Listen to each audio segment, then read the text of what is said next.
Now, in terms of a little bit about me, for those who don't know me yet, as Magdalena said, I am the Europe Litigation Coordinator for the EChR Center standing for Advice on Individual Rights in Europe. And I also lecture in asylum and migration law at London South Bank University. And with that in mind, I think we are ready to start.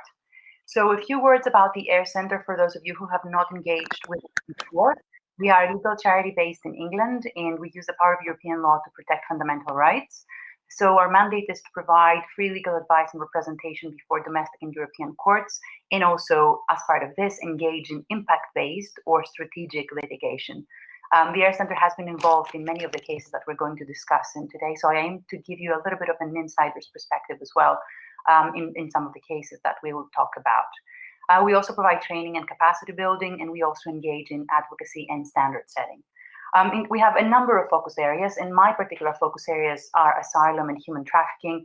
However, the focus areas that we have is children and vulnerable groups as a matter of priorities in our impact litigation, and this runs as a golden thread and as a priority. So what I aim to do for you today, first is I aim to highlight the most impactful asylum and migration jurisprudence from the European Court of Human Rights in the Court of Justice of the EU. I may not get to present, due to time constraints, every single one of these cases in the detail that I would have liked to, but I would like to, from each judgment, to emphasize the importance of protections that these provide to asylum seekers and migrants.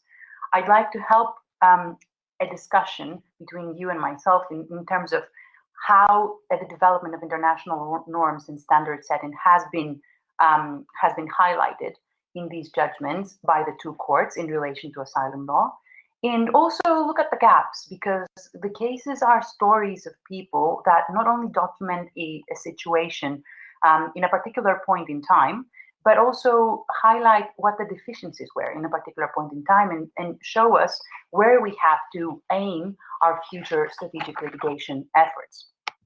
Now, the next slide that I have for you is, as a means of introduction, is some UNHCR data of the year. This year has been impacted by the COVID pandemic, as you know very well. It has been impacted by the burning down of the camp in Moria, by overcrowding, by children relocation. But today, we're not going to talk about any of this.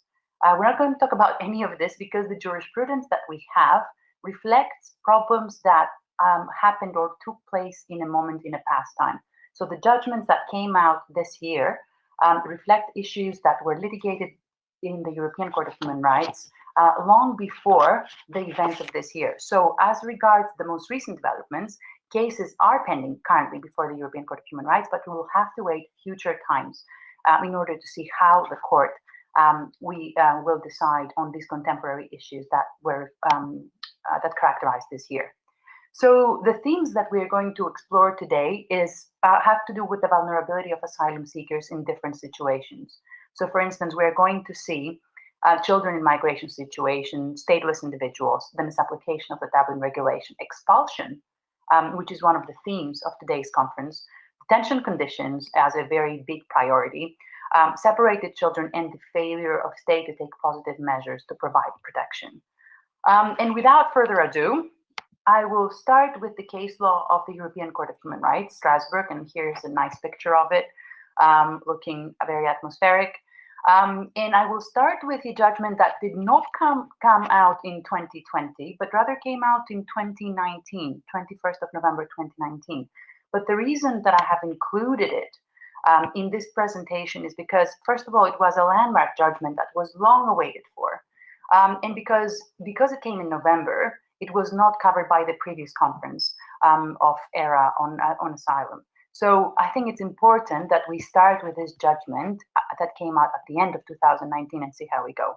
A big disclaimer is that the EChR Center was involved in the representation in this particular case, but without, and that having said, the introduction is finishing, and let's talk about Elias and AHMED. You may be familiar with this judgment. The facts in this judgment concern two Bangladeshi individuals who transited through Greece, the former Yugoslav Republic of Macedonia at the time, and Serbia before reaching Hungary, where they immediately applied for asylum and they were held in a transit zone for 23 days.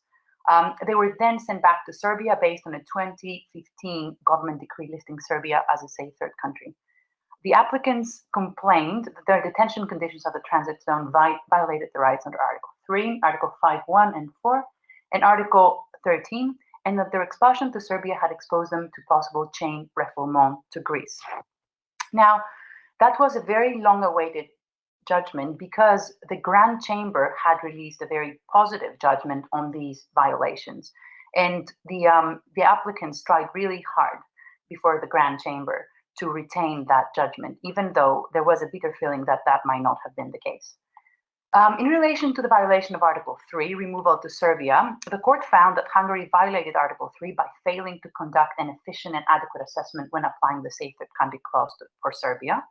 And when examining cases on their admissibility rather than on their merits, Article 3 found the court imposes a duty on the receiving state to apply a thorough and comprehensive legal procedure to assess the existence of such risks by looking into updated sources regarding the situation in the receiving third country. The Hungarian authorities, interestingly on this point, did not take into account available and reliable information regarding the risk of refoulement from Serbia, administrative deficiencies to assess asylum claims, or denials of the right to apply for asylum for readmitted persons in this assessment. Although the applicants, said the court, were able to make detailed submissions in the domestic proceedings and were legally represented, the court was not convinced that this meant that the national authorities had given sufficient attention to the risks of denial of access to an efficient procedure in Serbia. As regards Article 3, lawfulness of the detention, the court found no violation of Article 3. The applicant's significant restriction to the freedom of movement was necessary in relation to the asylum procedures. Importantly, on this point, the court found that there was no evidence to suggest that the applicants were any more vulnerable than other adults detained in the transit zone. The applicants were aware of the procedural steps to be followed, their stay was short, and that there was a possibility for human contact. That point came as a very big surprise to us because we had identified prior to the case going completely in the depths of the Grand Chamber that the applicants were in fact victims of forced labor and human trafficking while they transited through Greece, having worked through the Markella farm. We did advance the submission before the Grand Chamber during the oral part of the submissions. However, the court did not make any particular considerations for this important point on vulnerability. Now, moving on to the violations of Article 5.1 and 4, it's interesting that the Grand Chamber departed from the Chamber's conclusion that the applicants were deprived of their liberty, finding that there was no violation of Article 5.1 and 4 in relation to the Roske transit zone. The applicants' stay involved a short waiting time in order for Hungary to verify the right to enter. They had entered on their own initiative, said the court, and they were free to leave this area in the direction of Serbia. The court emphasized that Serbia observes the Refugee Convention and that there was no direct threat to their lives. It was very, very important on this point that the court thought that although the applicants had entered the transit zone of their own initiative, this does not alone preclude Article 5 protection. The lack of a prior link to Hungary and of an obligation that they have acquisited plays a role in the assessment of this situation. The court also looked in previous case law in making this assessment and emphasized that Serbia observes the 1951 Convention with no direct threat to their lives, as I just said. The court referred to the link between the Article 3 and Article 5 of the Convention, and that's another important point, in the sense that it found that judicial scrutiny of detention is important for identification of Article 3 situations, but it did not consider that such a connection was applied in the present case. Of course, we cannot leave this judgment without making certain remarks due to its increasing importance. First, two comments on this. First, we found the Grand Chamber departed from the Chamber's reasoning and adopted a practical and realistic approach based, this is quotation from the judgment, having regard to the present day conditions and challenges, which implied that states were not only entitled to control their borders, but also to take measures against foreigners circumventing restrictions on immigration. The court also implied, but not said explicitly, that Hungary was in a situation of crisis. This nuance that states are entitled to control their borders subject to treaty obligations was also included in another case that was adjudicated, heard on in the judgment came out on the same day, called ZA and Others versus Russia, which concerned the detention conditions of the applicants in the Sheremetyevo airport transit zone in Russia, which found violations of Article 5.1 and 3 in respect of all the applicants. However, this addition does not seem appropriate in Elias and AHMED, given that the applicant themselves, in that case, never circumvented any immigration control restrictions. They applied immediately for asylum, unlike the applicants in ZA. Comparing again Elias and AHMED with ZA and Russia, Elias and AHMED can be further distinguished in that the court's reliance on Amour versus France saw the situation of migrants in Elias and AHMED as being able to walk away from the land border into a country like Serbia that observes the 1951 convention. However, in Amour and ZA and Others, the court noted that in this case, unlike other land border transit zones, to leave would require extensive planning, contacting airlines, purchasing tickets, and possibly applying for a visa upon arrival. So that's paragraph 154 of ZA and versus Others. So there's extensive debate and criticism of Elias and AHMED, and I'll be very happy to discuss this with you, about a potential weakening of the protection afforded by Article 5 of the ECHR in that respect. But again, this is open for discussion as we move along. Next case that we will discuss today is D and Others versus Romania. D and Others versus Romania is a case concerned expulsion to Iraq following a conviction in Romania for the offense of migrant smuggling. The first applicant, an Iraqi national, was granted refugee status in Germany, married a Romanian citizen in 1997, and resided in Romania. The public prosecutor declared that the first applicant posed a threat to national security of Romania and was deported to Syria. He returned in 2007 after obtaining false identity documents. The applicant was then sentenced in relation to charges, including inter alia, facilitating the entry of Iraqi nationals who had allegedly supported or committed terrorist acts, and was also given a 5-year ban on the right to remain in Romania. On appeal, the High Court rejected the applicant's argument that his removal would violate Article 3 and 8, and in 2007, after the applicant's release from prison, he was placed in administrative detention pending expulsion. In the meantime, his application for asylum was rejected. Administrative detention was ended in March 2019. The applicant complained in this case, inter alia, that his return to Iraq would expose him to a risk of death or ill treatment contrary to Articles 2 and 3, and that he did not have access to an effective remedy to challenge findings of national courts. A much easier judgment than Elias and AHMED to analyze. The court found that there was no serious or substantiated grounds for believing that he would be subject to a real risk of death or ill treatment contrary to Articles 2 and 3, and the evidence presented to show a risk of death or ill treatment was general, and as such, it did not show evidence of personal risk to the applicant. As relating to these two violations, the court held that the applicant had a normal relationship with the Iraqi authorities. They had issued documentation certifying that he was neither sought for prosecution in Iraq nor linked to terrorist groups, as well as he had 2 laissez-passer documents. Therefore, his expulsion would not breach the convention. However, it found suitable to do an analysis of Article 13. Now, as regards Article 13, the court found that Article 13 requires the existence of domestic law or remedy capable of providing appropriate redress, and that the remedy available must be effective, a finding that we have heard before in the Strasbourg judgments. The court found a violation of Article 13 in conjunction with Articles 2 and 3, as the available appeals did not have suspensive effect. So in terms of this violation, while the applicant was able to challenge the enforcement of the sentence imposed and make an application for asylum, the available appeals did not have a suspensive effect in this case. And this was crucial for the court's finding that there had been an effective lack of access to an effective remedy that Article 13 requires. 3 comments to make about D and Others versus Romania is first, that even though the expulsion of the convicted Iraqi migrant smuggler would not breach the convention, the court nevertheless found a violation of Article 13 due to lack of access to an effective remedy.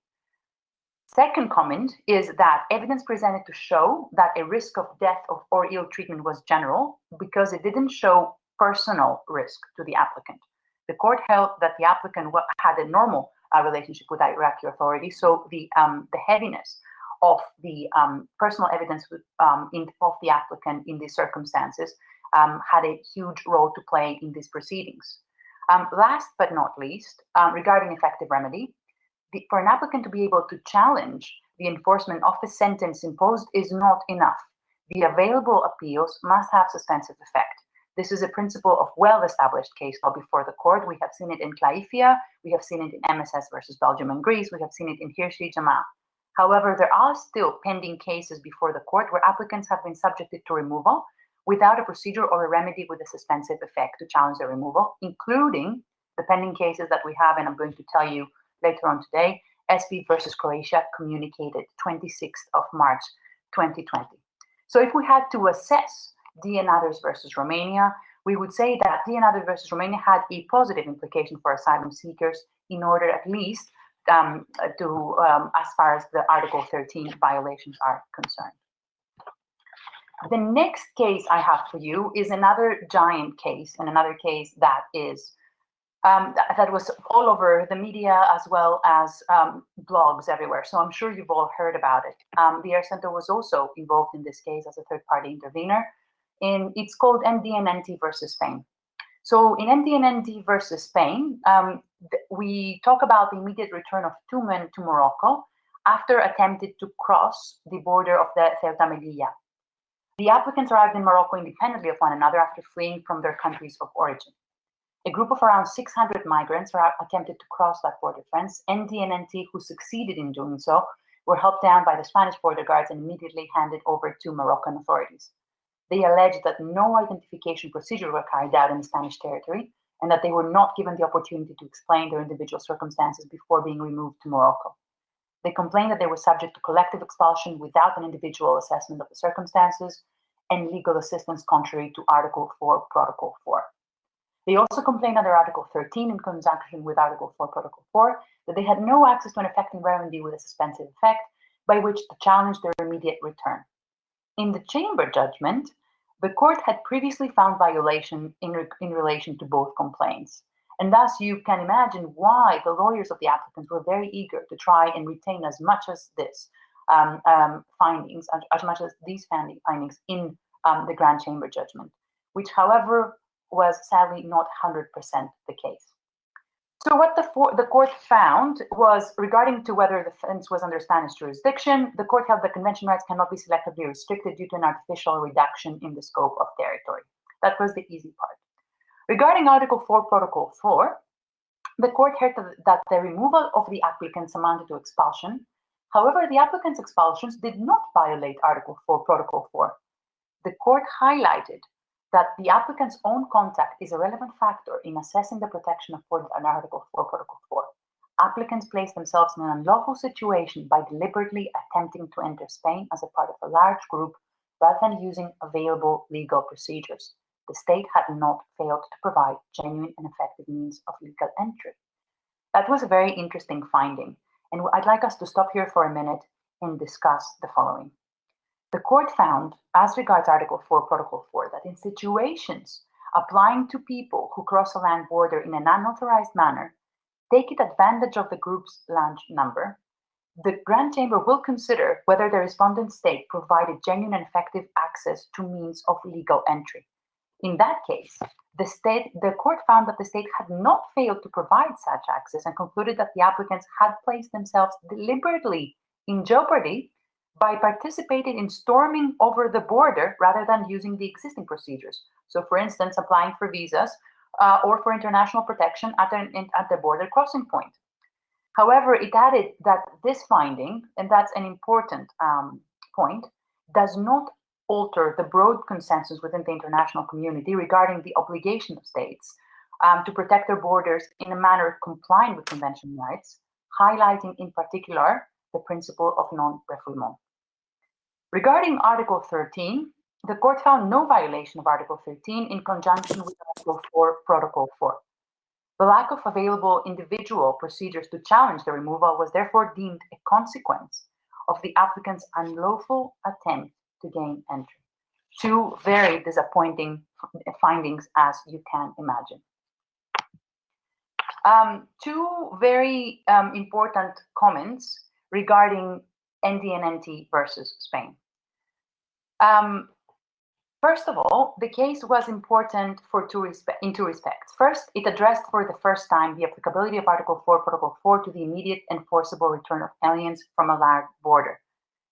As to this, the Grand Chamber specified that the term expulsion refers to any forcible removal of an alien from a state's territory, irrespective of the lawfulness of that person's stay, the length of time he or she has spent in that territory, and the location of which they are apprehended, his or her status as in migrant or asylum seekers, and their conduct when crossing that border.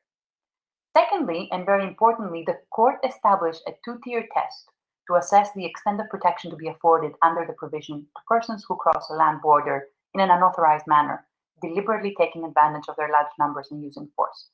And the two-tier test includes, number one, whether the state made available genuine and effective access to means of legal entry, and two, where the respondent state has provided such access, the court will consider whether there were cogent reasons for an applicant to make use of it, not to do so, based on objective facts for which the respondent state was responsible.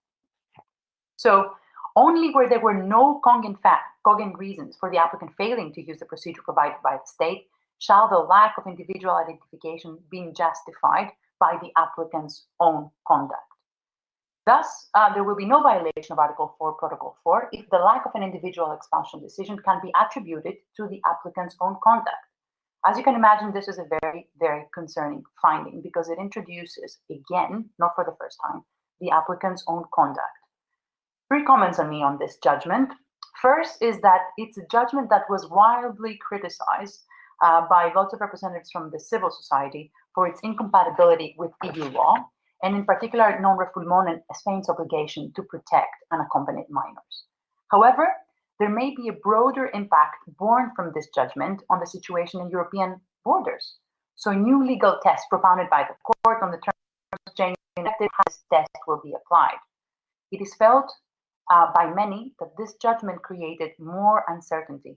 Numerous pushback cases, as you know, all are still pending before the Strasbourg court. The second comment that we have to make regarding NDNT versus Spain is a comparison between that case and an older case, Berisha and Hagilti versus the former Yugoslav Republic of Macedonia, and regarding the applicant's own culpable conduct, which is a new introduction for this case. In both of the cases, there was an attempt for authorities to assess the applicant's circumstances. However, in NDNT, the authorities were unwilling to carry out an individualized examination as a matter of principle. And by ignoring this fact, the Grand Chamber punished effectively the victims, focusing on the state rights to take measure against foreigners circumventing restrictions on immigration, as first pronounced in Elias and AHMED. So something that is consistent with the judgment that came at the end of 2019. One further comment on the applicant's culpable conduct and the use of force is that there was no evidence, in my opinion, in this judgment to suggest that the applicants used violent acts while crossing. Quite the contrary, there was evidence that there was a disproportionate use of force on behalf of the police, of the authorities. In terms of establishing the facts, I think that's another comment that has to be made on NDNT versus Spain. When faced with two contradictory accounts of facts, the court's approach usually has been to give weight to authoritative, independent monitoring reporting. So, for instance, this was seen in MSS, it was seen with Georgia versus Russia, it was seen in Hirschi. However, in NDNT, we saw something different. We saw the court relying on a sentence that the Spanish government lawyer said at the hearing to the effect that before the applicant expulsions, there have been 21 asylum claims at the police station and 6 at the border crossing.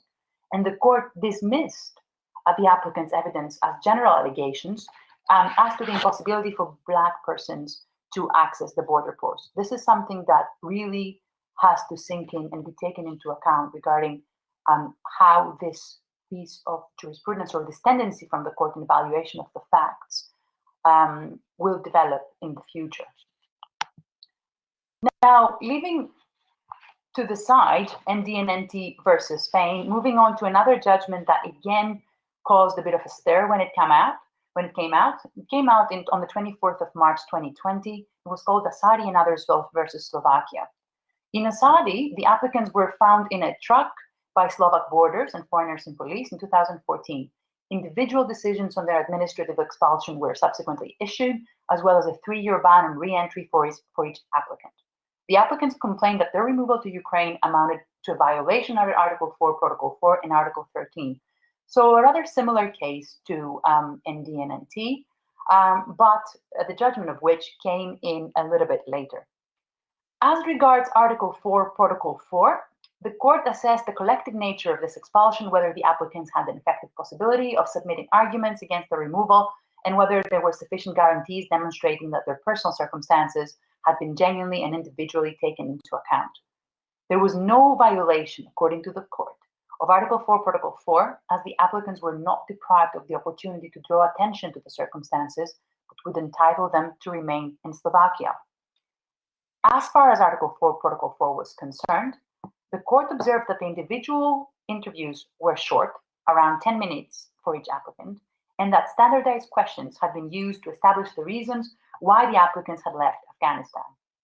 However, the existence of any possible obstacles under Articles 3 and 8 of the Convention to the administrative expulsion of the applicants was nevertheless subject to the examination of the police authority, and that regard was paid to the fact that the applicants did not risk any forced return to their country. And now we go into the examination of Article 13. So Article 13 was found by the applicants to find manifestly unfounded. A couple of comments on Asadi and Others versus Slovakia. First of all, there was a dissent, and you see here on the slides the names of the judges who issued a joint dissenting opinion. So the judges in the dissenting opinion distinguished the case of NDNT, and they found that the courts should not prevent the court from finding violation of Article 4, Protocol 4. They highlighted the overlap in the applicants' interviews, the presence of a single interpreter for the applicants, and the short duration of the interviews. And for this reason, the dissenting judgment, it was not possible to conclude that the examination of the applicants' respective cases had been reasonable. So in terms of further analysis in Asadi and Other versus Slovakia, we have to make a couple of comments. First of all, we have to know that this ruling was a bit controversial. It passed by only 4 votes to 3, and it added a new chapter to the very growing case law in Article 4, Protocol 4. The judgment is relevant for us for 2 reasons. The first reason is that it provides some worrying clarifications on the individualized examination of an alien prior to expulsion. So we have this judgment casting doubts that surround the genuine and effective opportunity to submit an aside arguments against the expulsion. What are the individual guarantees, the procedural guarantees that are implied in order to have a genuine and effective opportunity that are necessary and should be necessary in all circumstances? Is the duration a subject of that? And in this respect, are 10 minutes considered sufficient by the court to allow a proper individualized examination? Is it not a matter of quantity, but a matter of quality and the information passed in the interview? What about the content? So, for instance, both the questions and the applicant's answers in this judgment were recorded in the same way, which was not found to be a problem by the court, despite such an approach being heavily criticized by ASO and the UNHCR. What about the circumstances of the interview? The interviews were conducted at night and in the early morning hours. Only one interpreter was present, and sometimes the interviews overlapped. The same interpreter and 2 police officers recorded as being present to 3 different interviews. And the court did not find these factors sufficient to justify the applicant's view that the interviews were not conducted individually. So in previous judgments, that particular court, as regards interpretation, has expressed the crucial importance in border and asylum procedures, as well as access to reliable and active communication with the authorities. And I cite in this the most commonly known judgment on interpretation, MSS versus Belgium and Greece. The second point that we have to, apart from the huge question marks therefore posed in procedural standards, the second point to be made here is regarding NDNT and Asadi following the nuclear bomb of NDNT.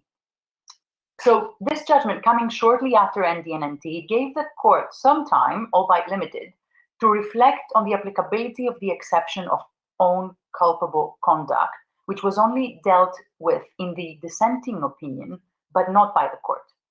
The court's silence on this point, therefore, results in a bit of an uncertainty as to how one's own culpable conduct relates to the procedural test of the individualized assessment required by Article 4, Protocol 4.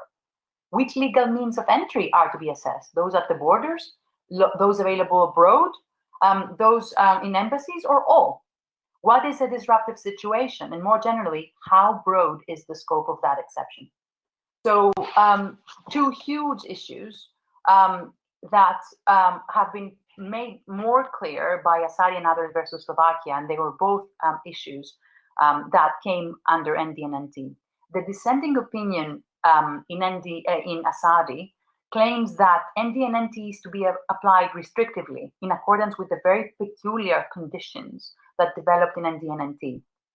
It is vital that it's, and I have a quote for you here. The judges said that it is vital that the limited scope of the Grand Chamber's judgment in NDNT be respected. So let's see whether the dissenting opinion in Asadi and others versus Slovakia will have any further impact as things progress in the jurisprudence of this article. The next judgment that I will share with you is called Villaloba and others versus Poland, and that's a case again in which the ECHR Center has been a third-party intervener. A long-awaited case, as you can see by the application number. Villaloba versus Poland is, we have the applicants, Russian nationals of Chechen origin, was a family with 5 underage children, and they lodged an application for international protection in Poland, but left for Germany before the application was decided. The German authorities transferred the applicants back to Poland under the Dublin II regulation, and upon return, a Polish court ordered their detention for 60 days, considered that their irregular travel to Germany indicated a risk of absconding.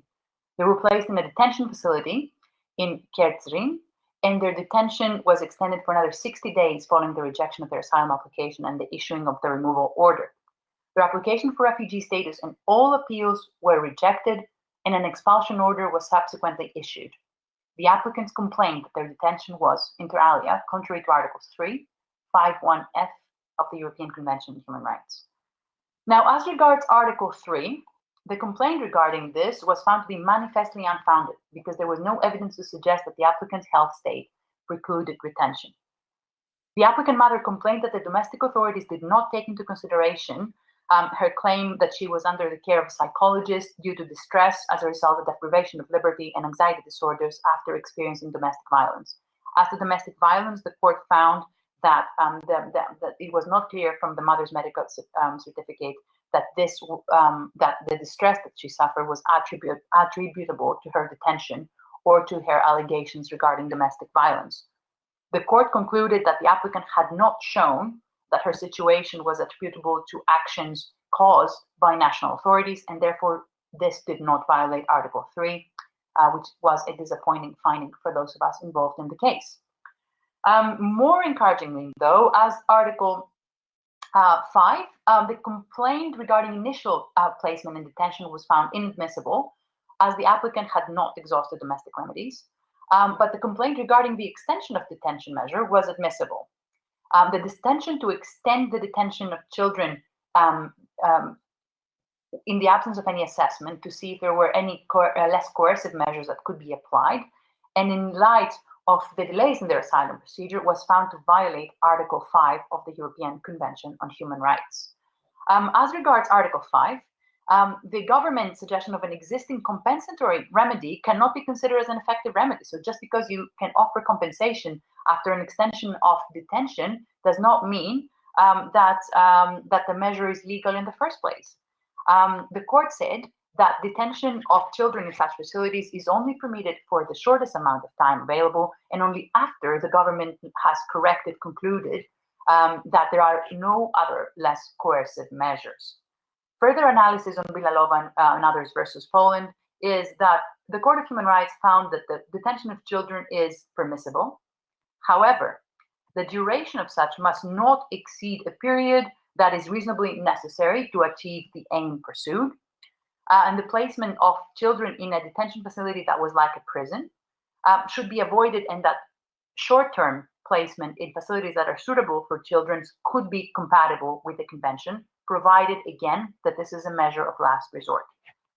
The case, therefore, if we have to make an assessment for it, is in a way advances children's rights in asylum procedures in respect of detention. However, the best interests of the children militate strongly against any resort of measure to detention, whatever the context. And this could have been pronounced further or stronger by the court. The next case, I have another nuclear bomb for you. The next case that I'd like to talk to you about is Eminent and others versus Belgium. This is a case that was also discussed before the Court of Justice of the EU as a parallel matter, and concerned the applicants, who were a family of 4, who are Syrian nationals from Aleppo. They requested visas on humanitarian grounds from the Belgian consulate in Beirut, Lebanon, and the Belgian Alliance office rejected the requests, and the applicants requested the suspension of execution of the decision by the CAL.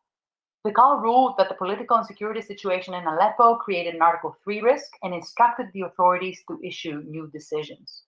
The Alliance office again rejected the applicants' requests, and the CAL suspending them once more. Subsequent applications for judicial review were dismissed. The applicants lodged an application before the European Court of Human Rights, alleging violation of Article 3 and 13 on account of Belgium's refusal to issue visas on humanitarian grounds, as well as a violation of Article 6 on the state's failure to execute the judgments. Now, the court reiterated, as regards jurisdiction, that Article 1 ECHR is limited to persons within the jurisdiction of state parties to the convention. The court assessed whether any exceptional circumstances existed which could lead to a conclusion that Belgium had exercised extraterritorial jurisdiction in respect of the applicants, but concluded that the applicants were not within Belgium's jurisdiction as regards the circumstances in which they complain under Article 3 and 13 of the Convention. The administrative proceedings were brought at the initiative of private individuals and had no connection to Belgium, except for the proceedings they themselves had freely initiated. And to find the application admissible would enshrine a near universal application of the Convention and unlimited forms of positive obligations for states on the basis of individual choices, regardless of the individual's presence. So that was something that I can say we weren't expecting when it came to the jurisdictional part of the application. Regarding Article 6, the court found that the Article 6 was not applicable, as the right to entry to territory is not a civil right, and is not a civil right within the meaning of that article.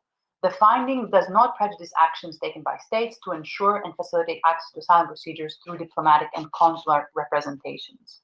So the Grand Chamber, as regards Article 6, referred explicitly in the findings in NDNT that the reason for inadmissibility decision in this case does not prejudice the attempts made by state parties facilitating access to asylum procedures through embassies or consular representatives. In terms of further analysis, there are 3 points that we need to highlight at this stage regarding Eminent and others versus Belgium.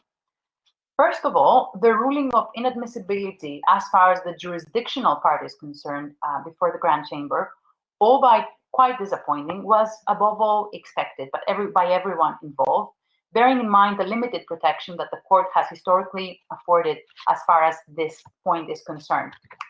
The decision may give rise to political questions and further political debate as to legal pathways to asylum, which cannot be found in European human rights law.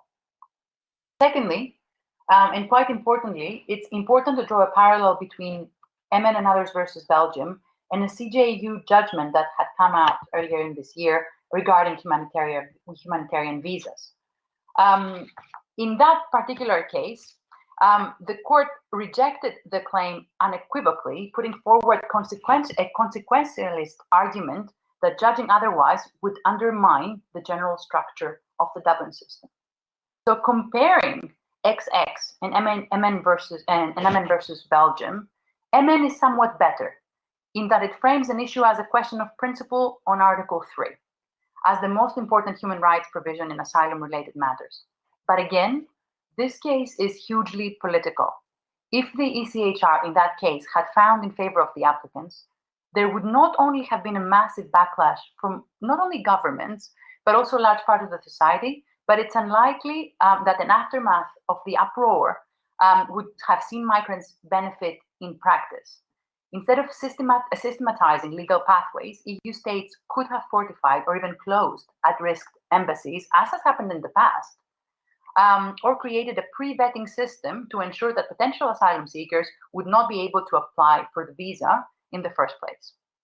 However, what is important to keep when it comes to MN and others is the opinion of Advocate General Mengozi in XX, where he drew the attention of the Court of Justice of the EU to the possibility of using the visa code to establish a humanitarian pathway, and he explicitly addressed the lack of any viable alternatives to insist that legal access routes were needed, unless human rights guarantees were to become theoretical or illusory.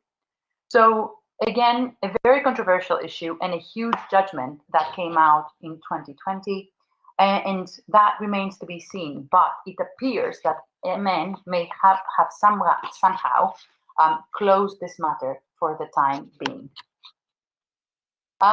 Two more cases, if I'm not mistaken, for you before we stop for a break. One of them is called Mustahi versus France. Mr. Mustahi and his two children are Comorian nationals who now living in Mayotte. Mayotte is somewhere in the Comorian Islands. For those who didn't know, I had to Google that. After successfully applying for family reunification in 2014. Mr. Mustahi entered Mayotte in 1993 with a temporary residence permit and his wife with regular status, and were issued a removal order to the Comoros in 2011, together with their children. In 2013, the children traveled to Mayotte by boat, and they were intercepted by the French authorities. They were detained together with other adults before their immediate removal. During this time, the children were incorrectly associated with another adult, and they were included in his removal order, shockingly. The applicant children complained that their detention was contrary to Article 3, 5.1, and 5.4. They also complained that they were subject to a collective expulsion against Article 4, Protocol 4. All three applicants complained that the detention and separation of families throughout the proceedings was contrary to Article 8. As regards Article 3, the court found that the children's arbitrary association with another adult was not carried out in an effort to act in the best interest of the child, but was rather carried out with a view of facilitating their speedy removal. Surprise, surprise. The court observed that the father has suffered distress and anxiety. However, it noted that the children's detention had been of a short duration, that their journey between the Comoros and Mayotte had been made on the initiative of the first applicant, who had arranged the children's illegal and dangerous crossing from the Comoros on a makeshift boat, without ensuring that they would be accompanied by a responsible adult. In contrast, their return journey had been made in satisfactory conditions on a boat ferry belonging to a company that was reliable, and the applicant knew that his own mother would take care of the children on their arrival. And thus, the court found no violation of Article 3 in relation to the first applicant, the father. Now, in relation to Article 5.1, the placement of children in detention with other unrelated adults was found to be a violation with 5.1 of the Convention.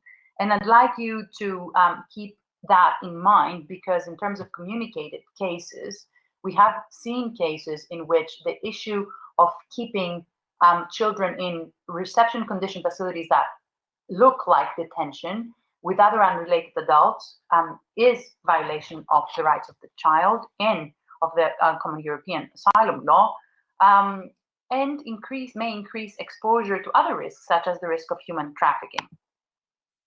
Now, regarding Article 5.4, the court found that as a result of the administrative detention order being issued to the adult rather than the children, the court held that the children had effectively entered the legal vacuum without the possibility to challenge their removal, without an accompaniment of the adult on their behalf, and therefore detention was contrary to 5.4.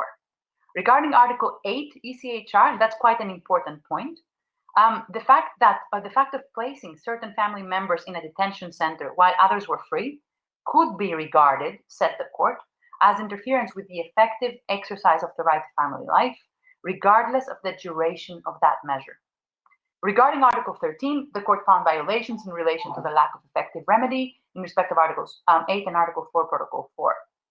Now, some additional notes regarding Mustahi is that the judgment added, especially as regards Article 4, Protocol 4, in which it found a violation, another chapter on the jurisprudence.